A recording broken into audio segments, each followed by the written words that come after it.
good energy to go into. And we're back. And we're back. Welcome to the Cavalry, everybody. My name is Andrew Slater.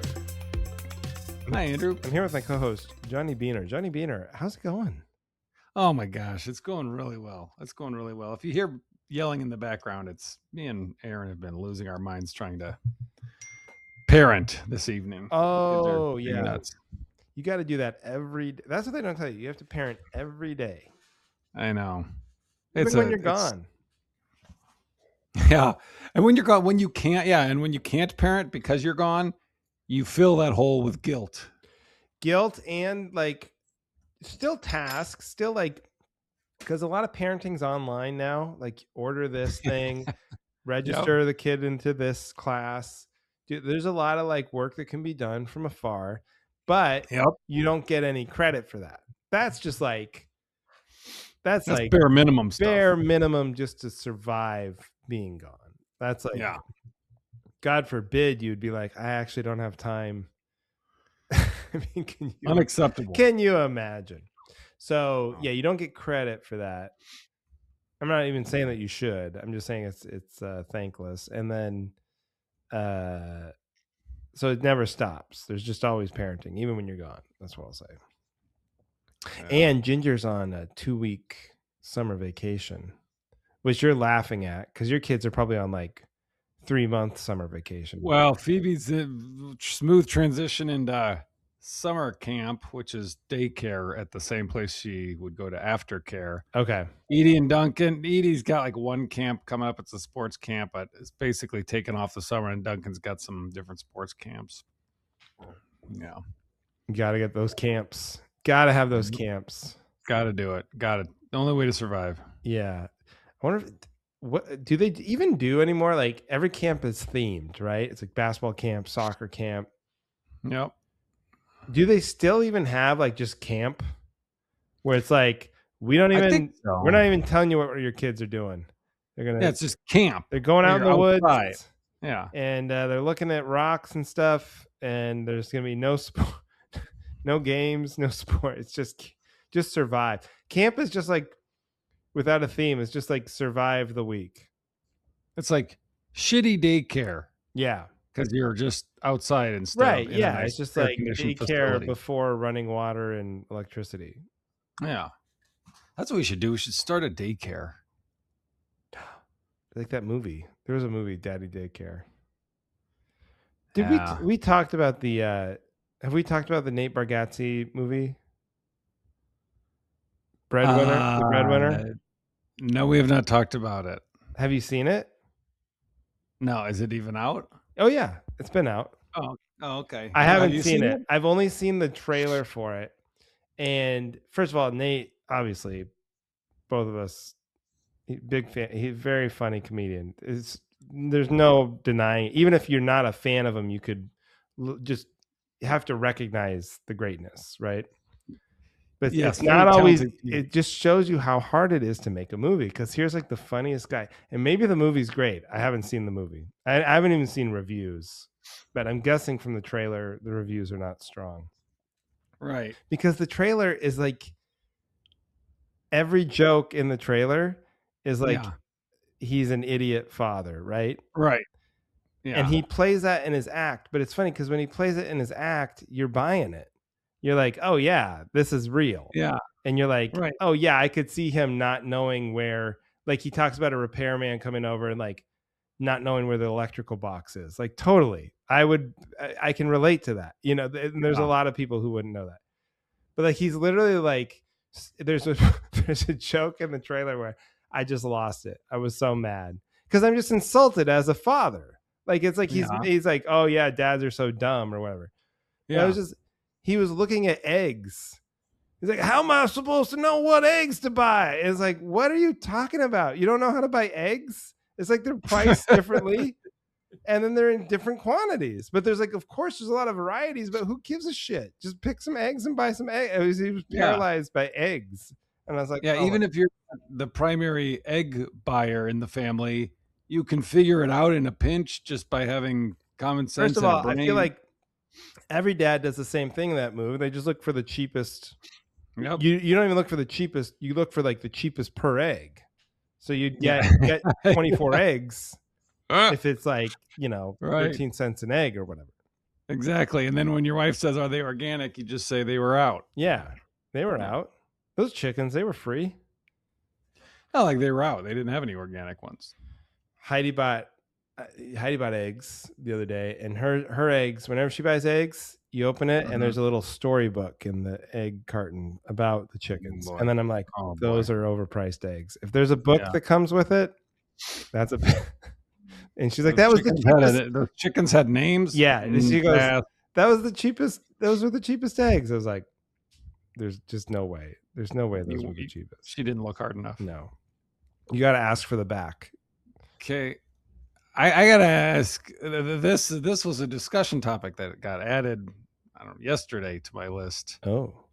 And I have you brought up Nate Bargatze? Oh yes, the political What thing. is going on here? Yeah. Well, okay, I have a theory. Well, first of all, just to give people the backstory, because it took me a while to. I'm getting old enough now where I had to figure out what's going on. I just kept seeing people trashing him. I was like, wait, what did he do? And then I had to It's amazing Who'd have thought? It's amazing how long it takes to get to the actual source information from the people commenting on it. But so he went to the Octagon Trump 80th birthday White House lawn thing with the human fighting, and the human fight. He says he's just a fan of the ultimate fighting people, and that's why he went. I'm sure they invited him. They probably invited a lot of celebrities, hoping they could make it as big of a deal as they could. Right. And there's I think also Shane Gillis went, who's another comedian. Right? Yes. So, and I'm sure there's a lot of people who said, I don't want to go because it's going to send the wrong signal. I'm going to be there at the White House with this maniac president. I don't want to be associated with that, But Rogan was there, of course, because that's his thing and all that. So he just went. He didn't say anything. He didn't I'm a Trump supporter. Right. He's in the background of a photo. Yeah, he's in a photo with RFK Jr. and Cheryl Hines. So I don't know. I mean, if you look at his, I'm sure you can I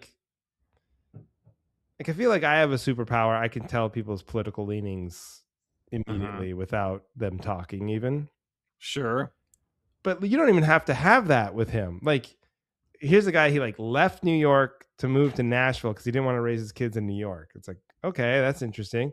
Then it's very Christian and open about his faith. Oh, okay, that's interesting. You can start to put the breadcrumbs together. It's he's probably not a big liberal. You know what I mean? Right.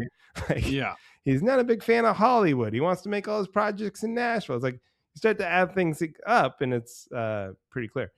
So I don't know. I wasn't shocked, but then people were really upset. I was surprised how many people who thought they were his guy. Seems like a lot of liberal people thought they had ownership of Bargatze, and I was like, I don't know what made you. He definitely didn't do anything to make you think he's some liberal guy at least. Yeah, he didn't lie to you. He just was apolitical. But I don't know. Are you you feel are you less into him now? I feel I don't care that much.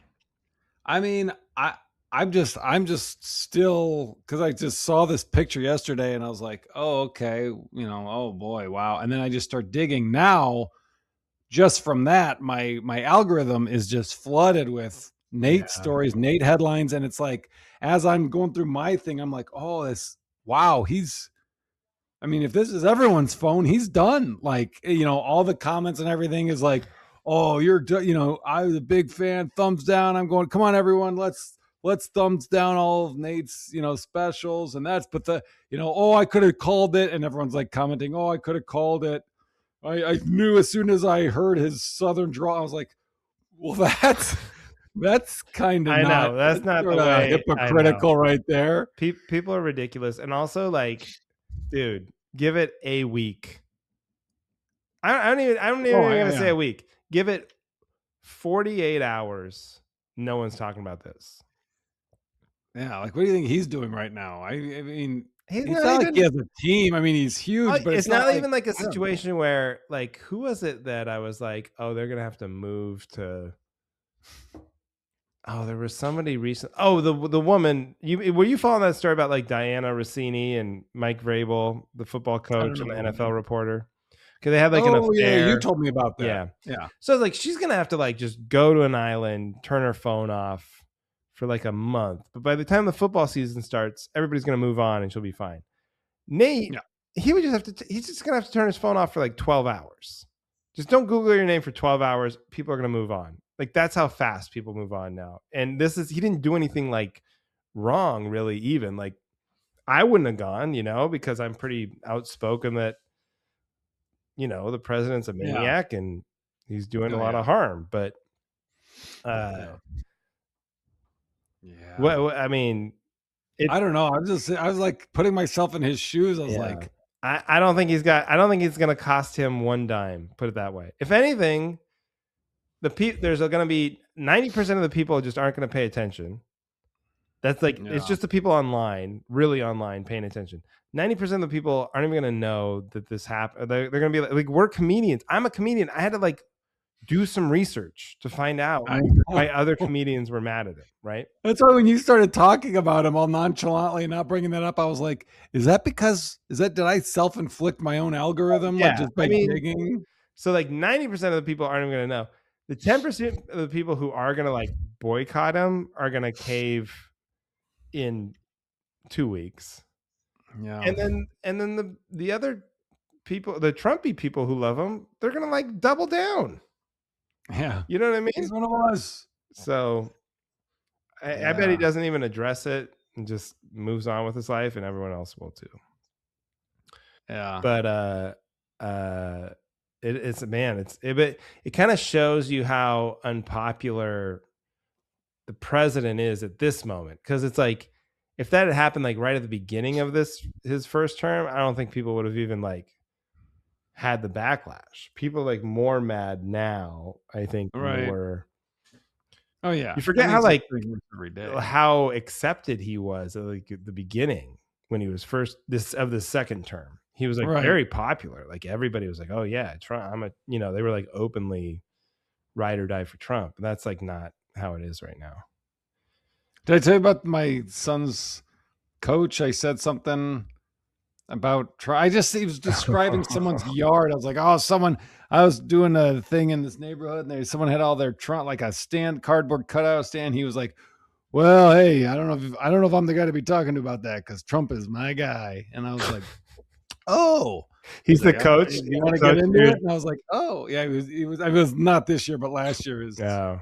basket or 2 seasons ago. And I was like, oh, okay. I mean, this was either while he was running or after he had just won. Was he a good? Do you remember him being a good coach? Like, if you hadn't known the Trump thing, would you be like, "Oh no, he's a pretty good coach," or like, I mean, yeah, he was, he was a very different guy. Like he was like because I'd been assistant coaches for different years, and it's always like, yeah, they know what they're doing, they got their shit together. But he was like, all right, kids, do whatever. And then he's like playing music on his phone with like cuss words, and he's like playing audio files of him just jamming on his guitar during basketball oh practice. I was yeah, like, it was the biggest, like, this guy does not seem like a Trumper. right. He seems like a hippy dippy, free, But there is like a continuum because I do think like the mentally ill are very into Trump. Like if you have any like diagnosed mental illness and then like not saying that this guy's mentally ill because he likes to like has an unorthodox coaching style. Sure. But if you are like, in that world of things, it's of just sort of like burnout, kind of like Trump's got a lot of those people. A lot of Yeah. like in the 70s, they would have been on acid or whatever. I don't know who these people are now, but like that's where all the anti-vax people come from. And then Yeah. there is then the RFK tail took a lot of those like in Portland, we have a neighborhood, Selwood, but that's very, very like granola, no vaccine, sort of fluoride, Okay. mad about fluoride and stuff. And like you could tell like it's like they're catching a little of that wave of people being pulled in with the RFK stuff. So maybe he's in that. Maybe he got caught on that way. Yeah. I don't know, But I'm I pulling my was kid. like, I okay, can't have yeah, my kid let's not play. talk about it. We have the rest of the season. Nah, Let's not. I can't have my kid play for a Trumper. Though I would be like, now that I know that, I don't trust any of your judgment, and I gotta pull my kid. Well, I was there. I was there the entire time. So No, I'm just saying I don't trust your coach, like any of your Sure. decision making. So we're just Yeah. moving a different. we're done here. We're done. Duncan, get in the car. Yeah, and it's not personal. It's fine. You can vote for whoever you want, but I'm not gonna have you coach my. Like, what if your like kid's science teacher was a Trump supporter? Like, you know what I mean? Like a college professor, like biology teacher, like teaching kids like pre-med or something, and they're like, "Oh yeah, Trump." You'd be like, we got to go to a different college. There's no way this can be a real school." Is there a different? It's just such an anti-intellectual statement when you plant your flag on Trump. You just like, I don't like books, I don't like knowledge, I don't like reality, and then so you're like, okay, those people are allowed to exist and be in society, but I don't want them like teaching my kid. Right. Yeah, Yeah. But well, politics. You know what I mean? Politics. Cavalry. Don't talk about it. Be like Nate. Don't discuss. I'm apolitical. But it's like Gaffigan was apolitical for a long time, and then he just had his breaking point where he's like, he doesn't talk about it on stage really, but he, would make statements and put out articles and stuff about it because he's like, I can't do nothing. Guy is terrible. Right. Yeah. And that became a discussion too, where they were like, I think because Nate is so associated with like this clean comedy sort of. Oh, that's getting dragged down. I mean, my algorithm, it's like, there's comics that are like, yeah, if you're clean, you're not using all the tools in your thing, and there's something wrong. I should have known, There's something wrong with you if you're a clean or like that you're like repressed, and so you're like this secret deviant, and then because you're working, it's like, hey guys, we're doing it to make money. There's no way to make money in stand-up comedy if you're not extremely famous. So we were doing it to get gigs. That's why 99% of the people work clean. Like you and I, nobody started in comedy to be like, I can't wait to be a clean comic. Like, these idiots out there say you can't say the F word, so you don't say it so you can get the check. It's that simple. Exactly. It's not there's no pride in it. Maybe Nate, he's so famous, if he wanted to say the F word in his specials, he probably could, but he takes pride in it. But they've also built like Gaffigan. It's like you built this like legion of fans. You don't want to like betray them at this point. Right. But like it's ridiculous to put a moral equivalency. I don't think that comics who are dirty are bad, like there's a lot of dirty comics who are huge Trump supporters, who are huge deviants, who are lazy hacks. And you can say the same thing about clean comics. There's no indication. There's shitty and good of both. Yeah. It's just people who can't work clean that want to like pile on and go, see, I knew it. I knew that was the reason why. Yeah. It's because I'm safe. I'm safe. I'm just too good. Yeah. Tell it like it is. I'll keep it real. Right. Yeah. I know. That's the thing too. It's like, you're not being dirty because you're too real. Like your joke about like eating ass is not speaking truth to power. You guys mind if I do a dog? I keep thinking about that. I told that to Aaron. I gotta do that. But you need the right like smoking jacket. You know what I mean? I know. You need the right jacket, and then you gotta pull it out of the inside breast pocket. Yep. That's where the dog has to come out of. But it's got to be heavy enough to conceal it. It's got to be in the bun.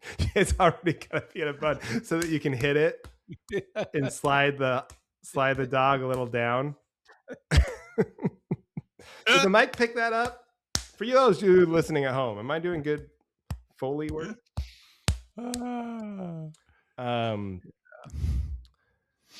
Yeah, we'll be super political. We'll rebrand the cavalry as a politics. We speak out. I speak truth to power. Hell yeah. I vote. Did you vote? I didn't vote in this last primary. I didn't vote. Did you vote? Oh. Yeah. You know what? I do it all by mail. When you do it by mail, Oregon's 100% by mail. I was just on the road. I was in the cruise ship, and then what did you say? Oregon's 100% by mail. You can't vote. You can't vote not by mail. Oh, I didn't know that. They do have drop boxes, so you could just that's. But you get your ballot in the mail. You get the ballot in the mail, and then you can either mail it back or you drop it off. But there's no way to go press a button. I didn't know that. It's way better. If everyone was exposed to this, they would riot at the idea of waiting in line. Oh yeah, like they would kill you if you tried to change. like Trump talking about oh, we're gonna get rid of vote by mail. If he tried to get rid of it here and made us all wait in line after tasting the freedom of not having to wait in line, that would be, we would start a militia and drive to Washington D.C. and kill him. Not really. That's a joke. A joke. Those of you listening, but no, it is. It's no, so that would be.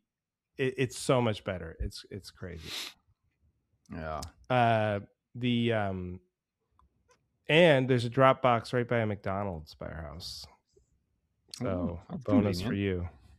They're building just down the street from us, a McDonald's and a Chick-fil-A. Oh, who says America can't build anything anymore?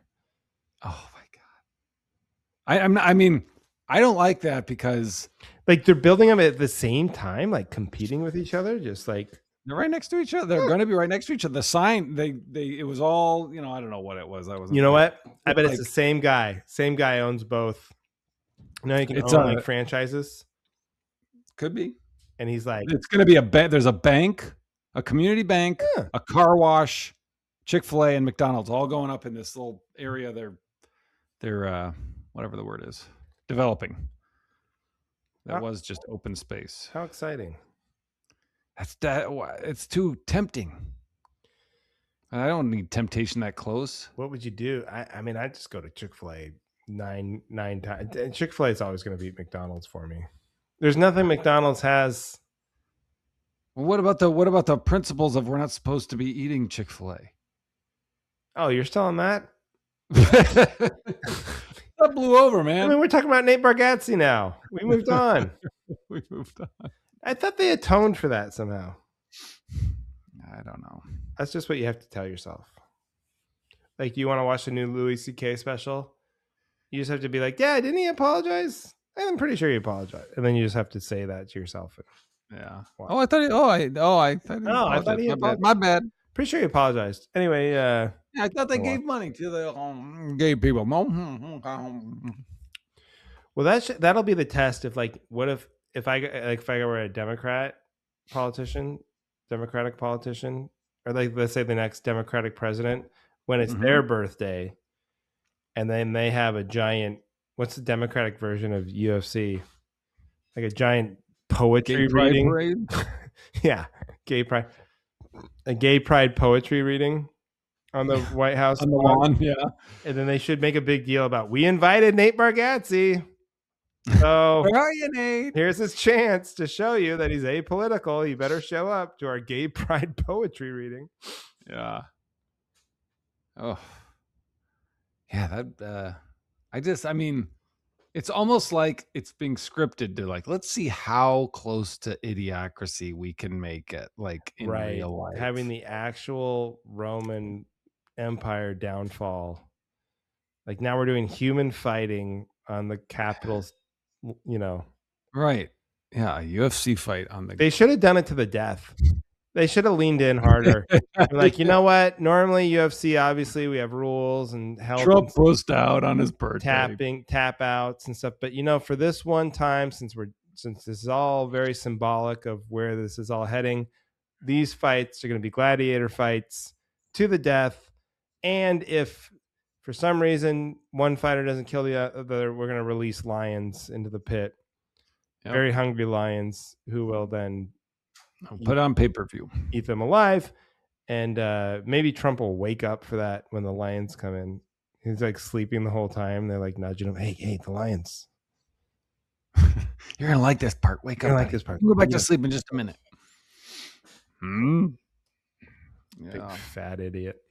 Anyway, big fat moron. But we don't like to get political. I'm apolitical, but he's a big.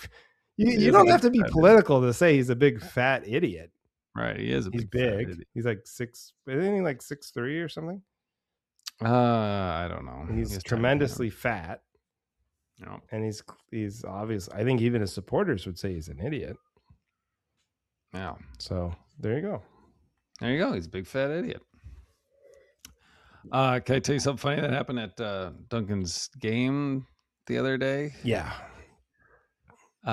So I partook in an edible gummy snack prior to the game.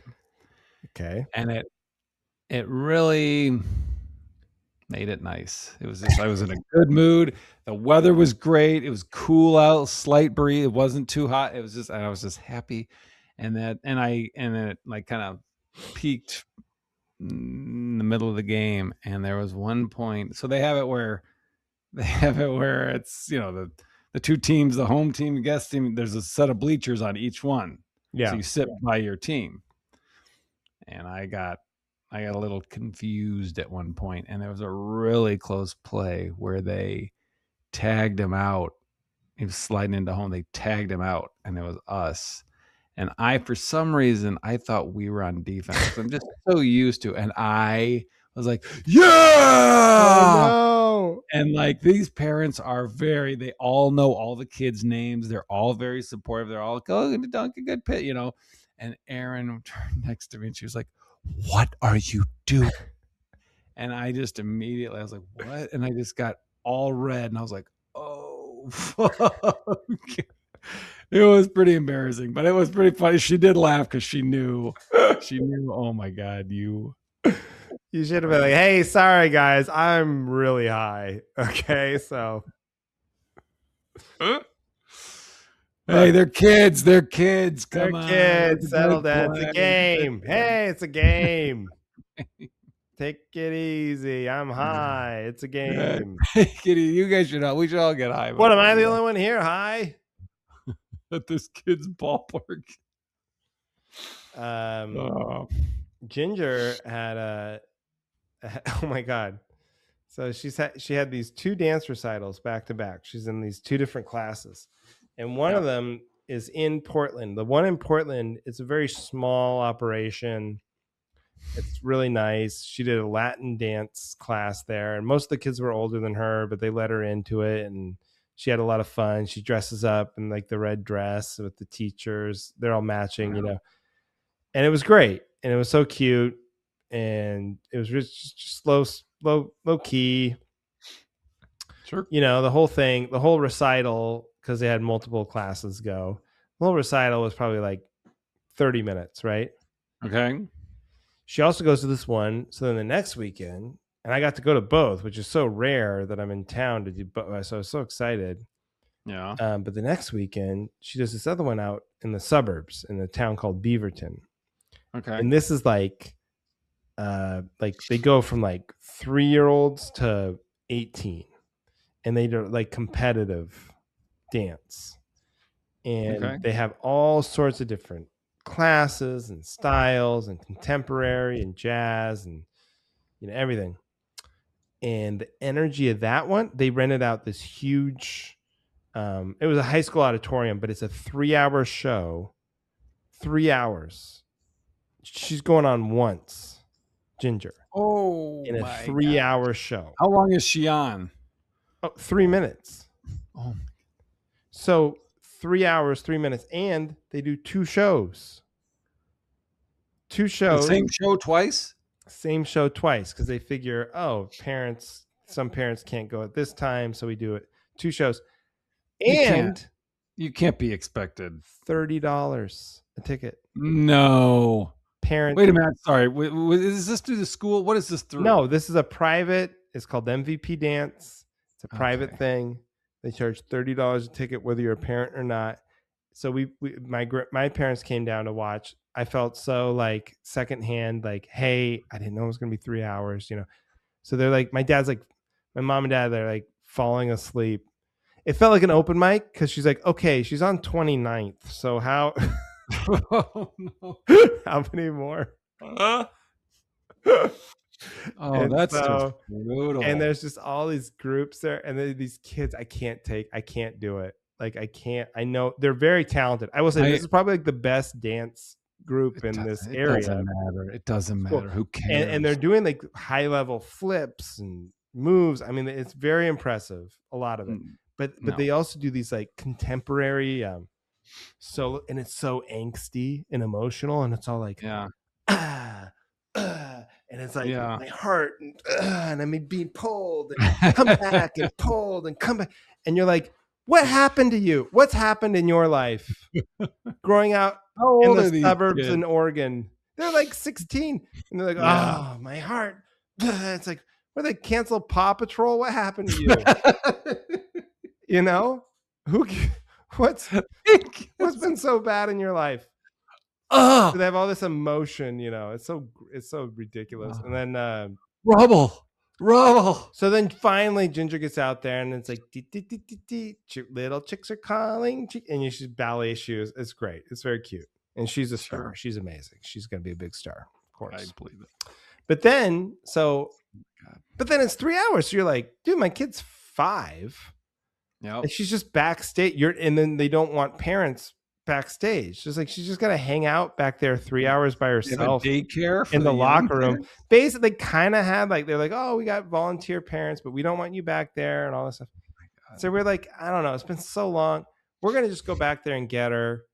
She can sit with us. We'll be respectful. We'll watch the end of the show, and then at the second show, we're like, we're just gonna leave after she's done. My parents left after they're like, we can't take it anymore. So, God. So the first time Heidi tries to go back there, she gets like yelled at. She gets scolded by the whoever dance official. It's like, hey, you can't be back there. She's like, it's my kid. She's 5. I'm gonna go get her. You know, whatever. You know. So she's like, she was kind of all in her head about it. And I was like, Heidi, who cares? Just duck water off a duck's back. Yep. Who cares? It's just these people with a little bit of power, and then they're volunteers, and it's even worse. You know, they don't even have any skin in the game, but of course they want to yell at people. So just ignore it. And she's like, don't dismiss it. I'm mad. I'm like, I know, but just, it's not a big deal. So then she's like, well, next time you can do it. I was like, all right, fine. You know? So then the second show, you get to do it. The second show, I go back there. Now I talk to the guy, and I'm like, and I'm giving him real like cunty energy. You know, I'm like, Ginger, like, I'm here for Ginger Slater. He's like, okay. He's like, what's your name? I'm like, Andrew Slater. And he goes, okay, you can go back. I was like, yeah. So, you know, I'm being strong. That's what I thought. So I go back to get her. He goes, is it intermission yet? I'm like, no, it's not intermission, but I'm not playing by the rules here. I got a kid. I want to leave. You guys booked a 3-hour dance recital. You should be arrested. So I go back. You should be ashamed of yourself. Now the back of this theater is chaos, because it's just, like I said, kids from like 3 to 18 who are all doing all sorts of different dances, and it's all costumes and stuff. So there's a dressing room for the kids who are the younger, 3 to 12, for the girls, 3 to 12. Now Ginger's going to go in there, but I catch her before she goes in there, and I'm just backstage, and you know, I'm not supposed to be there. Mm-hmm. And so I've got flowers for Ginger to give to her dance coach. So I go, Ginger, here's the flowers. Give these to your dance coach. So she gives them to her. She's like, oh, thank you, whatever. But I'm like, all right, now you got to go get your lunchbox. But her lunchbox and her shoes are in the locker room. So she goes in the locker room. She comes out with her lunchbox, no shoes. So I'm like, hey, where you got to get your shoes? It's like, they're not back there. So I'm like, whatever, let's go. I'm so like ready to leave. I'm like, I'll buy you new shoes. I don't give a shit. They're Crocs. You know how they're like, let's just go. So we leave, and then Heidi sees her with no shoes. Like, what are you doing? Where are her shoes? I'm like, I think they're back there. She says they're not. I can't Yeah. go in the locker room to check. She's like, just go back there and have her look. And I was like, so now I got to go back there again. Oh, And I got to God. tell the guy again, hey, I'm going back there again just so my daughter can get her shoes. He's like, all right, fine. I'm like, yeah. Don't give me any shit, buddy. So I go back there again, and Ginger's got to go in the locker room. So I'm standing outside the locker room, and this woman's like, oh, can I help you? Are you looking for your child? I'm like, yeah, my daughter, Ginger, she's just in there getting her shoes. She goes, oh, okay. I was like, yeah, can you help her? Actually, she's trying to find her shoes. Her name's Ginger. So she goes back in there. She comes back out, and she goes, can I help you? I'm like, yeah, I'm just same woman. Same woman. I go, yeah, I'm just waiting for my daughter to get her shoes, you know. Yeah. And then she looks at me and she's like, it's just that it's a girls' changing room. And she was accusing me of being a pedo standing in front of a 2 to 12-year-old girls. I'm like, I don't need any of this. I don't want to be here. I do fine. Okay. I was that kind of guy. Do you think this would be the plan to just wander in with a bunch of, you know what I mean? I think I'd be a little smarter about it. God. So then it was Heidi's turn. Heidi was like, I'm glad that happened to you. See, now you know how it feels. I was like, okay, it's two different things. I was accused of like the most horrific crime you can be accused of. You were like accused of being a pushy parent. I think these are different categories of who should be upset. So I'm out on being a dance dad.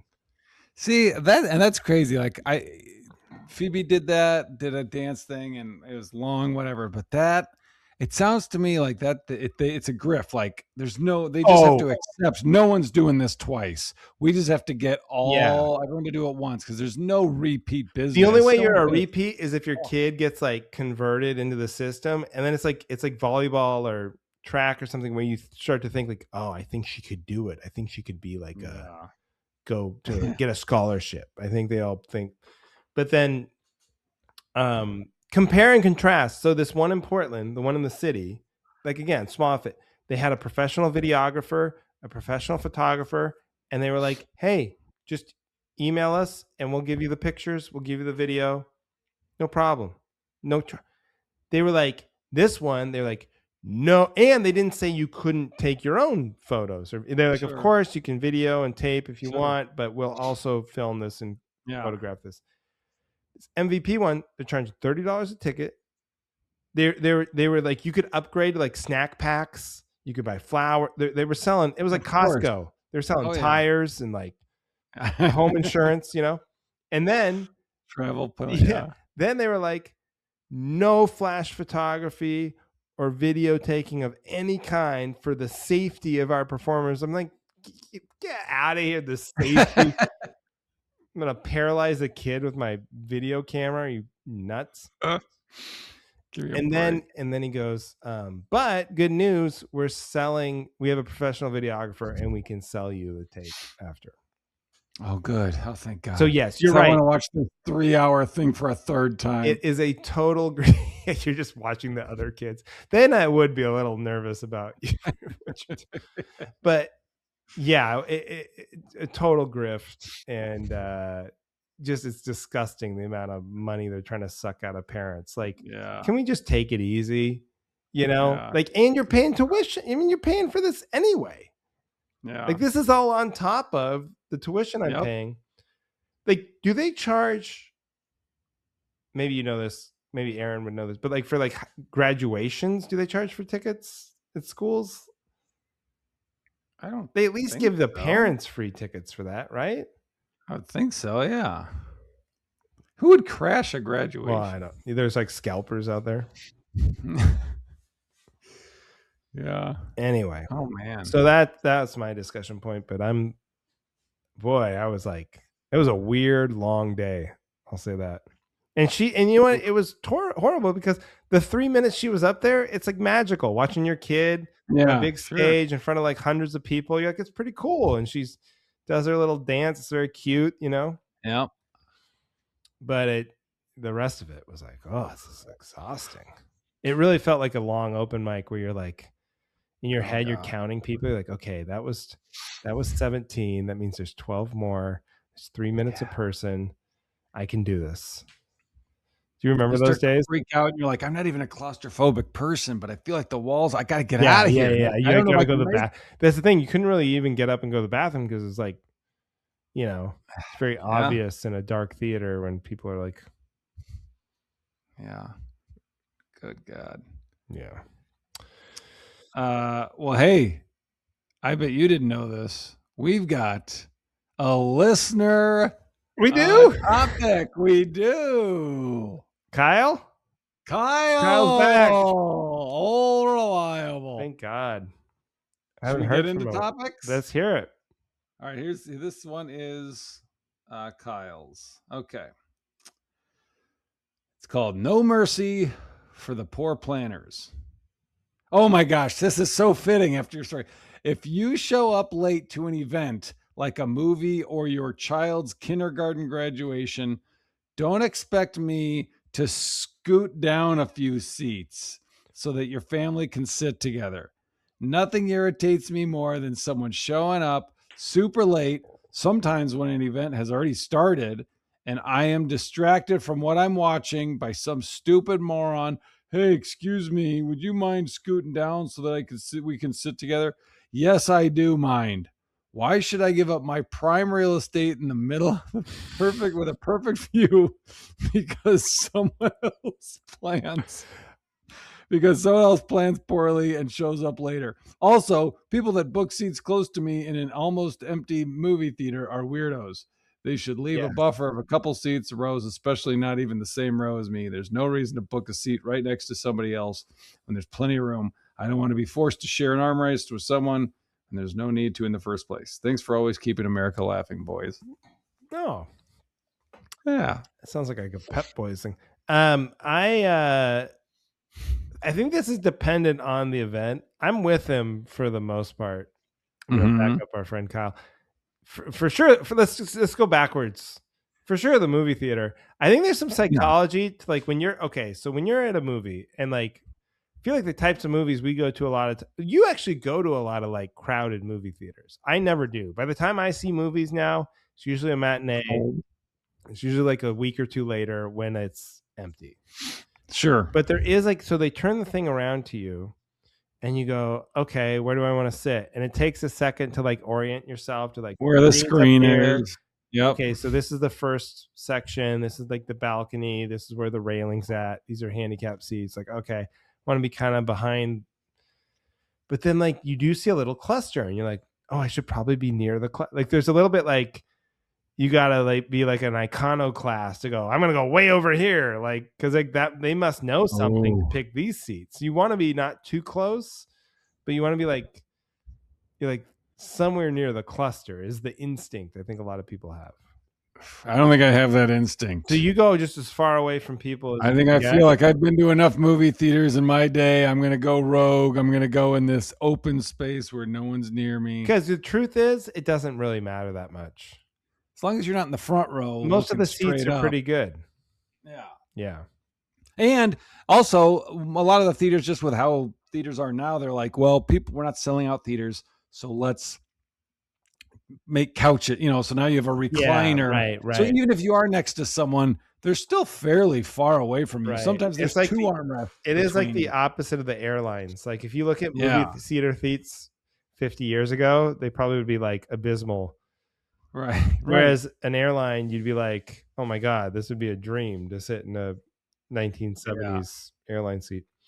Okay. And then so if you're like at this dance recital, well, this was classic Johnny topic, but saving seats. A lot of saving seats at dance recitals. Both dance recitals, I'd say 50% of the seats were being saved. Like when it's not assigned seats. No.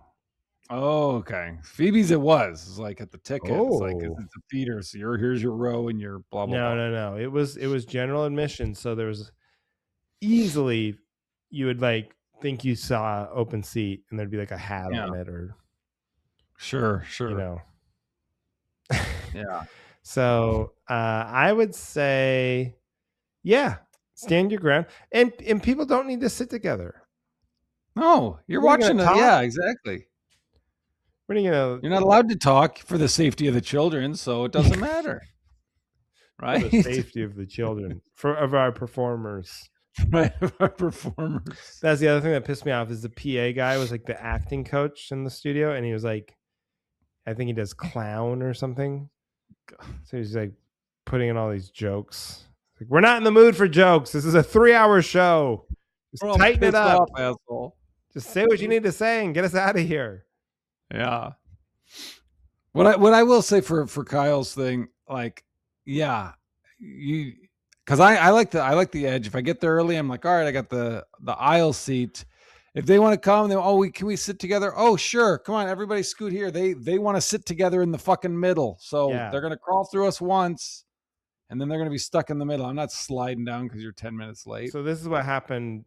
That's actually interesting. I forgot about this, but in the first recital, like again, a much smaller operation. There's probably only like 60 chairs, but they weren't elevated. So like the first row, of course, by the time we got there, was all saved with hats and things. Yeah. So we sit. I'm like, let's sit in the second row aisle. So there were open seats to the left of me, but Heidi was on the right seat, so she could lean over and get a good angle with the camera. But then there's this like old guy. There's this lady and this old guy, and he was like, had a cane and no balance. And she was like, "Are those seats taken?" I was like, "No." So we get up to let him in, but he was really like, and to me, making a kind of a show of it. But couldn't navigate the seat, the space in between the two seats. And then this other couple behind us were like, "Oh, would you like the aisle seat?" And he said, "Oh yeah, that would be easier." So they gave up there, but I didn't. Good. Oh, I'm very proud of you. Oh, you think I did the right thing? So then I felt a little mortified. It's like, oh, should we have given up our? Yeah, they're making a show of it. They're making a show. That's what I thought. Thank you. If you're an old man, it's like, oh, okay, oh, I have difficulty. Oh, hey, maybe you should have gotten here 20 minutes earlier, you fucking dipshit. Okay, well, that's something that somebody said one time, and I think about it every time now. But they're like, you know how on an airline, they're like, if you are an old, if you have a disability or you're old and you need more time, you can board first, right? Yeah. They're like, those people should also wait and then deplane last. Yeah. If you needed the more time, then you're going to need more time getting off. Yeah. So wait until everybody else goes, and then you can go. It makes sense if you think about it, but they never do. Do they? No. No, of course not. No, of course not. They fucking get off the plane, and then while they're right outside the door, they check their shit and put their purse on and grab their cane and fucking. Yeah. Fucking. Oh my God. My buddy, Ben, my buddy from high school that I went to fish with. He's just one of these guys. If he's in a mood, he doesn't care. He will not be bothered with your problem. And he would tell me on Southwest, he would fly Southwest a lot, and he would get asked a lot where they'd be like, "Oh, hey, do you mind if we could you mind if we sit together? Because that's my or whatever." And if he was just not in the mood, he would just look at them and go, "It's open seating," and then he would just keep reading his book. He was just like, nope, not playing your game. Wow. It's open seating. See, I pretend to be a tough guy on this podcast, but I would 1,000 times out of 1,000. Oh, I know. Me too. That's why I love it, because I'm like, oh, I want to be that. That's why people. Yeah, I know. That's why people love Curb Your Enthusiasm stuff, because you're like, that's my champion. That's who I wish I could be. But deep down, you're like gonna puss out every time. Right. Okay. Well, we're backing you up, Kyle. Keep those seats. Yep. Yeah, and get places on time too. Especially when it's a kid's recital. What are you late for a kid's recital for? If there's anything you should be on time for. Yeah, I hate it. God. And we had to be there an hour and a half early for to get like checked in for a 3-hour show. I think it was like Cher or something. Aaron would have forced me with how much I would have complained about that whole Oh no, thing. I knew not to complain because I was like, first of all, it's so rare. This was on a Saturday. You know how rare it Yeah. is to be in town and to Yeah. hit 2 of them in a row. I was like, this is because I didn't plan on it, so it was like a miracle to even get to go. Yeah. And then so I knew I just like just shut up, wait for the pot, wait for Johnny, wait Shut for up and Johnny. dance. Yeah, just unload on the Johnny. pot. He'll understand. Oh, and I do, and I'm surprised with your patience. Okay. So what's your topic then? My topic is all right. So have you watched The Bear or Mr. Bear? The cook, yes, Cook. chef, that one. Yeah, yes, chef. Yeah. I watched, I think, a good portion of season 1, but then I just fell off for no reason. Yeah, I fell off too. I think I fell off like middle of season 2 or something. But you get it. He's got tattoos. He's angsty. Smokes a lot of cigarettes. He's a bad boy. Cooking's very stressful. Yeah. Being a cook is stressful. Yeah. And then I don't think they invented that world. I mean, like other shows have then since shown cooks to be like kind of sexy bad boys. They're stressed out. They're smoking like chain smoking in the alley. And that's probably real to the kitchen experience, I suppose. Yeah. But I don't think they should get to be that. It's the same thing with the contemporary dance. It's like, why do you guys get, sorry, I'm having a microphone problem. Why do you guys get to be that that angsty? Like every time I see, and I was watching some other movie where they had this character who was a cook, and the guy was like, "Oh my god, this," and we went to, and then it's real life in Portland. We have a lot of like chefs, and they're very talented. And this guy comes out, and he's like, and then we looked at it. They have like 6 tables. It's not that. Yeah. But he's just pulling his hair out, and he's tatted up, and he's smoking a cigarette every break he has, and he's like losing his mind. It's like, I don't know, man. Yeah. It's a stressful job, but like, you're not curing cancer. Exactly. You're making eggs. Yeah. Just settle down. Take it easy. You're not brokeraging these multi-million-dollar worst case scenarios. Someone leaves like, that wasn't a very good sandwich. Yeah.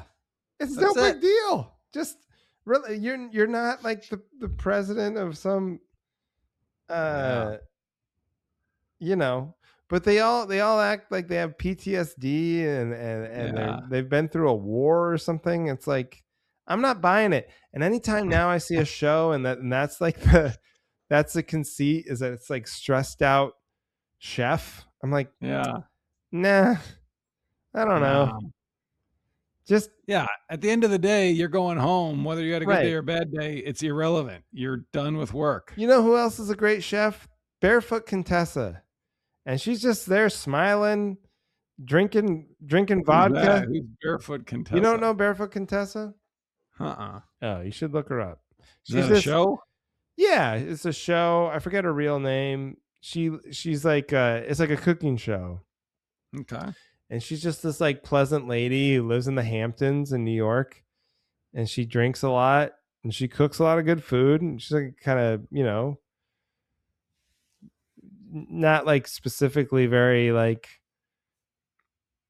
she's not angsty. Put it that way. Okay. She just seems like she's like loving her life. Things are working out, and she's cooking a lot of good food. She's eating a lot of the food, and she's having a good time. Yeah. Just be more like her. Not everybody. Anthony Bourdain. There's a great real life example. The guy killed himself. Wasn't he? He wasn't a chef. Wasn't he? He was a chef. Oh, I thought he was a critic. No, he was a chef, and then he was a writer.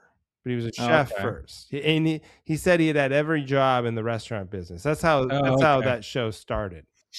Okay. He would be like, I had every. He wrote a book about like working in restaurants. And he's exactly who I'm talking about. I think that's who everyone's trying to capture now. It's like smoke cigarettes, tatted up, drinking hard. Yeah, after a long day of cooking noodles, I gotta let off some steam. I got a lot of steam in my face, so now I gotta let off steam. It's like, Why? What was so fucked up about it? And I get it's a Do you stressful, have any idea how many people ordered macaroni today? and I get it's a stressful job, and I get people yell at you, but I mean, so is working construction, so is being a plumber. There's a lot of stressful jobs, Yeah. and I think everyone's like, and then this Anthony Bourdain, he had come out the other side. He was like, now his job was to travel, to write, to eat, to drink, Didn't he kill himself? and he killed himself because now he probably had depression, and that's a real disease and everything. Yeah. But maybe part of it was he bought into this idea that you're supposed to be like a tortured genius when you're a chef. You're not Picasso. You're making chicken. Yeah. Settle down, chefs. That's my take. Settle down, chefs. That's what I need backup on. Yeah. I You're not all Anthony Bourdain. You can just take it easy. Take it easy. Take a deep breath. Easy. Look at the big zoom out. If everybody Zoom out. waits 3 minutes longer to get their eggs, it's gonna be okay. It's gonna be okay. Yeah. Yeah. I agree. I'll back that up. All right. I'll back that ass up. Oh. All right. This is my shoehorned. It was a discussion point. It's been on the list, but this is going to be turning it into a topic. There has to be some sort of rules when it comes to the marketing of horror movies. Because every horror movie, there's no subjective statements. You can't say this is the scariest movie since blah blah blah, because it's meaningless. It's The Boy Who Cried Wolf. Right. I'm always in pursuit of a good, interesting, scary movie, and there's so much shit.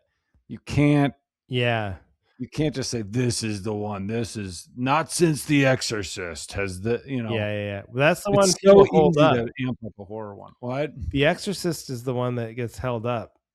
I know. Is that the number one horror movie, or Psycho? What's the number one horror movie of all time? Probably The Exorcist. Yeah, I would guess. Does what's the Kubrick one with Jack Nicholson? Shining. Does that count as horror? Oh yeah. Yeah. That's like one of my go-to. Maybe that's the best one ever. I don't know. But anyway, okay, this is what we need for this, and this is kind of what I was talking about with last week with kids movies, right? Yeah. We need better genre. We need more genre breakdowns. Horror is too big of a category. Yep. Like we smash too many. So you're right. There's like the jump scare horror. There's like the more psychological, twisted world sort of horror. There's like the bloodbath. Yeah. Horror. Just the slasher. I guess that's already a word they have, but slasher. Sure. But they need to be more clear. Also, with the scariness, it should be like spice level at a Thai restaurant. And it should be measurable. Like it should be measurable. The same people who decide if something's G, PG, PG-13 rated R. The movie can't control that. That's an independent body who assigns the rating. There should be an independent horror body who assigns the spiciness level to a horror movie. Decide how much scariness is in the movie. And what your scare tolerance is, So if you're like, oh, I like spicy, I like a 3-star Kung Pao chicken. Yeah. Same. But thing. With this, it's unavoidable for it to get all political and people to be in bed with each other. No. Oh, this movie only got rated because. No, this is an independent, infallible, the 5 greatest people we know who are unbribable. They are in charge of this. They are elected to this body, and then they all serve 6 terms, and they can't come back. Once their 6 years are up, that's it. Yep. And then they can never work in the business again, so they can't be promised jobs afterward. No, I agree with this. This is great, but don't you think that some quality movies might get hurt because they're not ranked higher? But no, but that's what I'm saying. The spiciness level is only for like how like it's nightmare fuel. It's like, how scary is it? Yeah. A lot of people like Is that me, jump scare or is it I like wouldn't want. See, I like spicy food, but I would not want the jump scare. I'm like, that doesn't do a lot for me. I'm more into the psychological yeah, the ones thriller that kind of stay with you afterwards? that you're thinking about, like what would I have done, or what would that world would be Yeah. like, you know?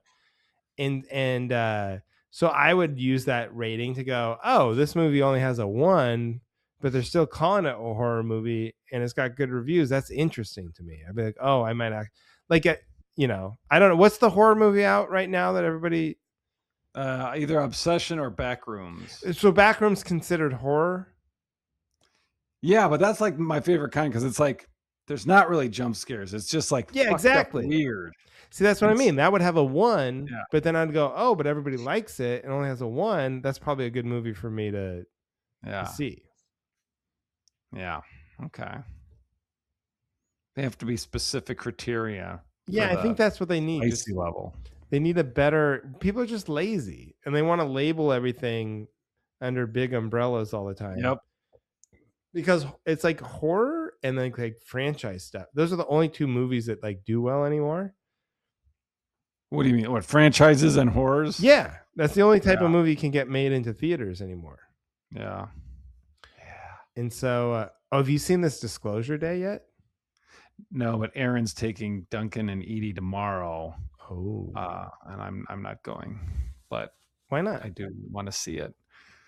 Why don't you go? I told her I was gonna be masturbating at 3:00.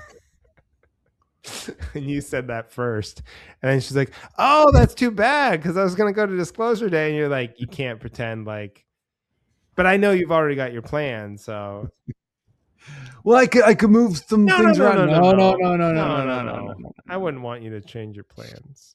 I know you have to wait for that one commercial to come on, and you know it's coming on at 3:00.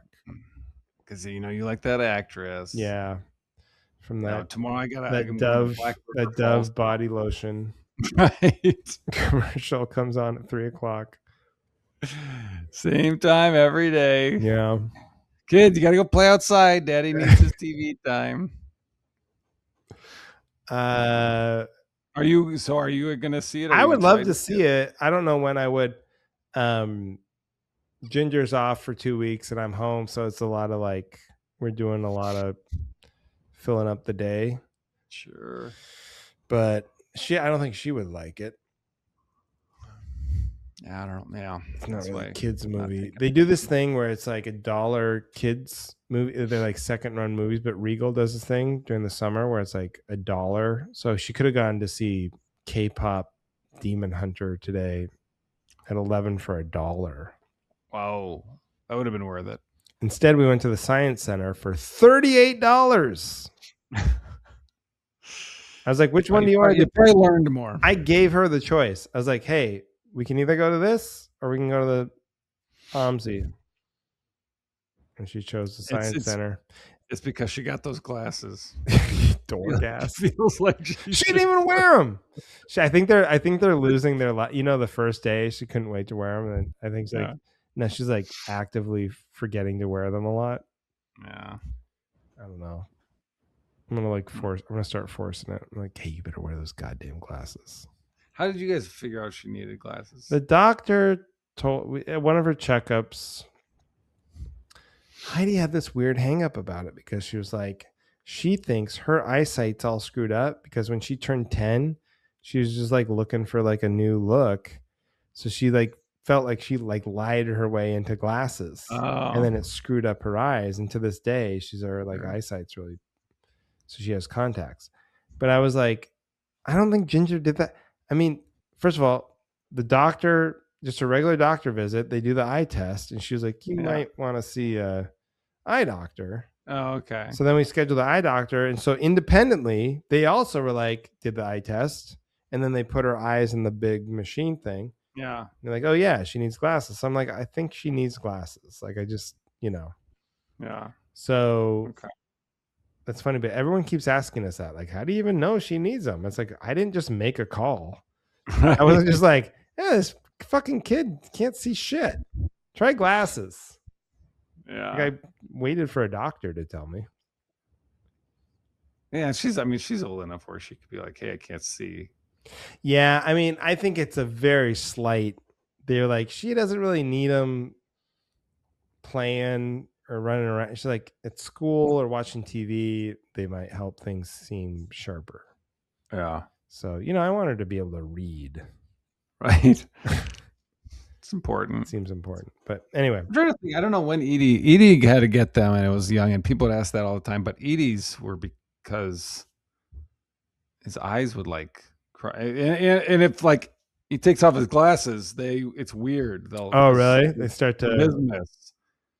So they'll like cross. Yeah, there's no. Yeah, my kid's not really fucked up like that. I mean, it's like.